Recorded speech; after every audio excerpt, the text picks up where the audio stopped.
Hey, it's NPR's Book of the Day. I'm Andrew Limbaugh. Susan Glasser and Peter Baker are a couple of the most dogged political reporters on the scene, and they're out with a new book about former President Trump's time in the White House. It's called The Divider. But as you'll hear in this interview with NPR's Ayesha Rascoe, it's not really a Trump book, but more about the people around him. The folks, like around the emperor who said, "Hey, dude, these clothes you got on look absolutely great. Killer fit. Keep going." And sure, a lot of these people eventually left the White House, and a lot of them came out and tried to paint themselves as the adults in the room keeping President Trump in check. But what I appreciate about Glasser and Baker is that they treat that characterization extremely skeptically. As Glasser says, there are no heroes in this story. Our next guest spent 4 years chasing every story they could about then-President Donald Trump. Everything we learned while he was in office, we printed. Reporters Peter Baker and Susan Glasser knew there was more to learn. In recent months, they've conducted 300 interviews delving into Trump's White House years. They're out with a book called The Divider. It's part of a growing list of books about Trump, which led Glasser to answer a question I didn't even ask. Why do another Trump book? Because having a full crack at the 4 years and to look at it laid out one by one, our premise is that January 6th and Trump's attack on the election results in 2020 was not some violent outlier, but essentially the inexorable, horrific culmination of all 4 years of his tenure in office. Peter Baker says that tenure reflects how Trump tried to manipulate the institutions of Washington for his personal use. The military is a great example, right, where he wanted the military basically to be his shock troops in the streets. And we have this incredible scene where he's talking with his chief of staff, and he's unhappy that the generals aren't personally loyal to him. He says, "Why can't you be like the German generals?" And his chief of staff, John Kelly, a retired general himself, says, "What do you mean? You mean Hitler's generals? They weren't loyal to him, by the way. They tried to kill him." But that was the way Donald Trump saw the military, not as an apolitical institution of American life, but as a series of generals who should do his bidding for what he needed, as we then saw in those final months of his presidency. Your book includes reporting about then Homeland Security Secretary Kirstjen Nielsen and Health and Human Services Secretary Ayesha Rascoe about how they had planned to resign in protest if Trump resumed the family separation policy. Over and over again, we hear these stories of officials in the Trump administration who say they were on the verge of quitting, but they don't. Like, what sense do you get about why people stayed?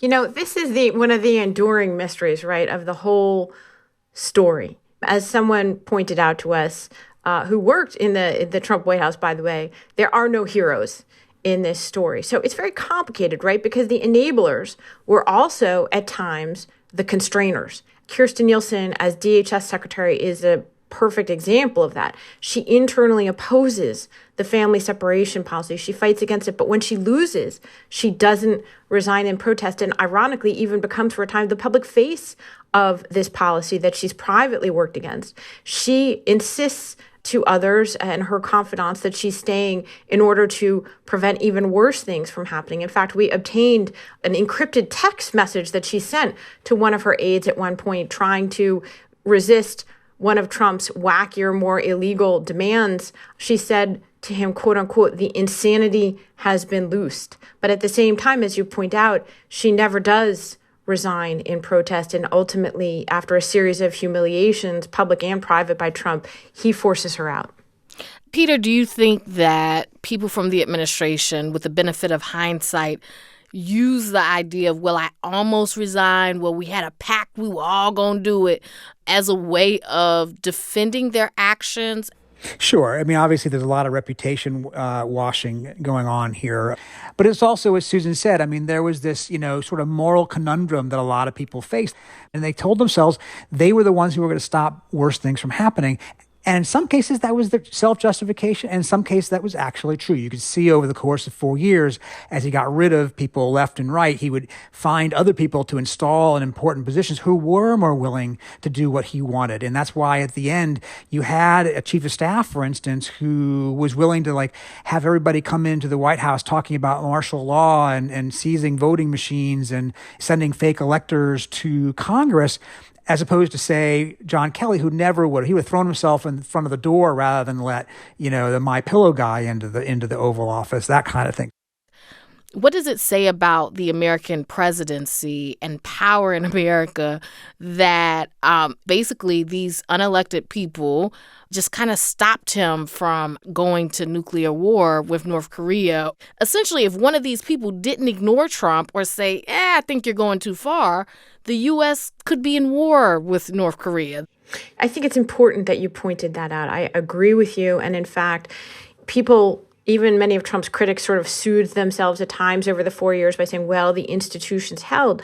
But in fact, Trump was constantly probing for the weaknesses in both the people who surrounded him and the institutions. And over time, he was increasingly successful at finding them. In fact, one very senior national security official who spent a lot of time with Trump in the Oval Office observed to us that he was like the velociraptor in Jurassic Park, who learns eventually how to open the door. Open the door in the kitchen? Isn't that a scary image? But, we actually spoke with a number of officials who told us that the United States was much closer than people understood to potential actual conflict with North Korea before they got Trump to pivot into his negotiations with North Korea. And Trump then fell in love from fire and fury to a love affair. And at the very end of the administration, the most senior national security officials and generals in this country were extremely concerned that Trump was headed down the path of potential conflict by demanding again and again to launch missile strikes against Iran or Iranian interests in the final days, weeks, and months of his tenure. You had 2 sit-downs with Trump for this book. What struck you about your time with him?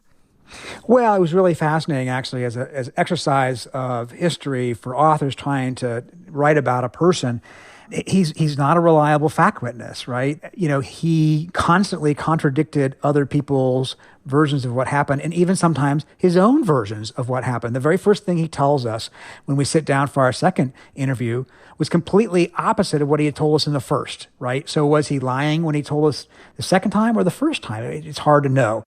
It doesn't seem like facts necessarily matter or even really apply when it comes to Trump, especially in terms of his popularity with the base or his influence with the GOP. So do you feel like this information will matter or make a difference? Look, I think that it actually increases the urgency. And, we began all this reporting after Trump left office, after his second impeachment. And, we found that there was indeed more to learn. I'm sure there's still more to learn than we were able to get into this book, right? Because unlike many other presidents, really all other presidents of any of our lifetimes, Donald Trump is still the present of American politics. He's not yet history. He's not like George W. Bush, retiring to the ranch and painting portraits, right? He is still hoping to become potentially the only president since Grover Cleveland in American history to return to the White House. So we felt like it was extremely important for the historical record to understand what went on in those 4 years of Trump in the White House. Ultimately, Peter, do you think that Trump's tenure changed the institution of the presidency itself? I do. Yeah, I do. You can see it even with Biden today, struggling to figure out where the lines are compared to where they used to be. It's different than when he was vice president under Obama. And there is an expectation that the president can wield power in a way that Trump tried to do. You even hear people, who are supporters of President Biden sort of pushing him to be pressing the envelope of where power goes just from the different point of view, because Trump saw no limits, right? Trump liked to use the phrase absolute power. So I think that's a really important legacy at this point? What is the limits of a power of a president? Where does a Congress fit in anymore? And how to balance them in the modern system. Susan Glasser and Peter Baker, their new book is called The Divider. Thank you so much for speaking with us. Thank you. Thanks for having us.